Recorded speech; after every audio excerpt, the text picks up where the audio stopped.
Mein Leben ist ein Pilgerstand, ich reise nach dem Vaterland, nach dem Jerusalem, das Droben, Gottes Absatz meine feste Stadt, aus Bundes Blut gegründet hat.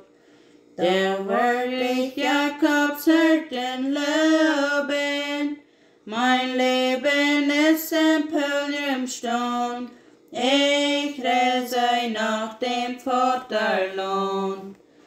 So schnell ich Land und Leid verlos, so schnell aus meines Lebens Glas. Und was vorbei ist, kommt nicht wieder.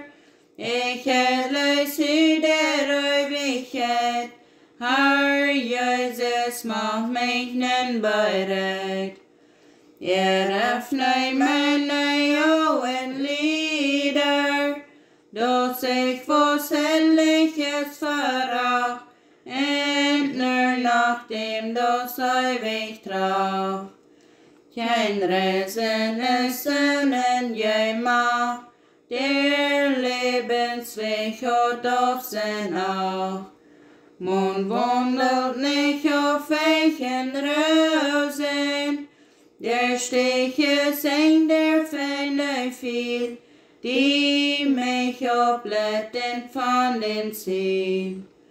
Ich muss mich auf von Dornen stoßen, ich muss durch die Wüste jagen, und kann selbst keinen Ausweg sehen.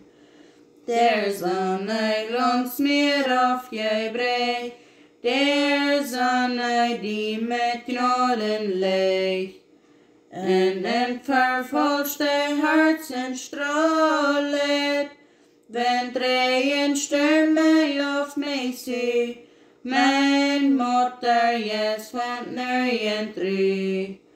Da hole mir schon bezahlet, wenn ich mir durch die Himmelstier im festen Glauben stelle fiel.